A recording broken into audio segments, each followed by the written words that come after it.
Salut, je suis allé voir le 33e film des studios Marvel, The Marvels, en français Les Marvels, et je te dis si ça vaut la peine d'aller le voir au cinéma ou pas. Je suis allé voir le film avec Simon, puis un peu plus tard dans la vidéo, il va aussi vous donner ses commentaires. C'est réalisé par Nia DaCosta qui avait réalisé Candyman en 2021, et ça met en vedette Brie Larson, qu'on a pu voir récemment dans la série Lessons in Chemistry sur Apple TV+, Teyonah Parris, qu'on a vu un peu plus tôt cette année dans Des Clones Tyrone sur Netflix, Iman Vellani, qu'on a vu récemment dans la série Miss Marvel sur Disney+, et Samuel L. Jackson, qu'on a vu récemment dans la série Secret Invasion sur Disney+, aussi. Captain Marvel a récupéré son identité auprès des Kree et s'est vengée de l'intelligence suprême, mais des conséquences inattendues font qu'elle doit assumer le fardeau d'un univers déstabilisé. Lorsque ses fonctions l'envoient dans un vortex anormal lié à une révolution Kree, ses pouvoirs se mêlent à ceux de Miss Marvel et de sa nièce, la capitaine Monica Rambeau. Ce trio improbable doit faire équipe et apprendre à travailler ensemble pour sauver l'univers. Petite confession pour commencer, je ressens un peu de Marvel fatigue. J'ai abandonné les séries pour l'instant, mais j'ai vu tous les films.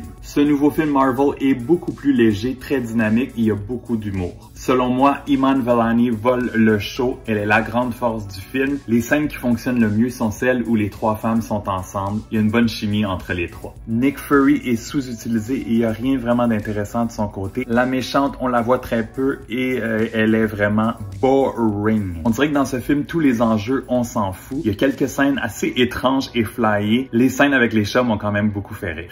Le film dure 1h45, ce qui en fait le film Marvel le plus court de l'histoire, et ça c'est une bonne chose. Et la scène à ne pas manquer, qui est la scène la plus intéressante du film, est au milieu du générique à la fin et vaut vraiment la peine. Et toi Simon, qu'est-ce que t'en as pensé? Eh bien, je vais aller directement avec ma note. Ce serait un 6 sur 10. Malheureusement, la version d'Arben en version féminine dans cet opus, adaptation de Marvel des comics, alors que c'est un homme dans les comics, je m'y suis attaché aucune fois dans le film. On n'a pas de profondeur, on n'a rien sur ce personnage-là. Il arrive dans ce film-là, il manque tellement, je trouve, de jus alentour des vilains ces temps-ci dans les films Marvel. J'ai l'impression que c'est un autre vilain qu'on va juste oublier, malheureusement. Il y a également toute la péripétie du film qui me laissait un peu sur ma faim, où je me suis littéralement dit, c'est tout. C'était si simple à régler. Sinon, le film est très drôle, la chimie des trois actrices est bonne, ça fonctionne bien, les scènes d'action sont bien condensées, on n'étire pas trop la sauce. Et malheureusement, ce qui m'a le plus hypé de tout ce film-là, ce n'est pas le film, mais bien une scène pas générique. J'espère que Marvel va rehausser la barre bientôt parce que là, depuis t'annonces, c'est difficile. De retour à toi, Martin! The Marvel, c'est à voir au cinéma seulement si t'es un maniaque des films Marvel. Sinon, attends de le voir à la maison. Pour ce nouveau film, je donne 2 étoiles et demie sur 5. Pour pas manquer mes prochaines critiques de films, oublie pas de t'abonner.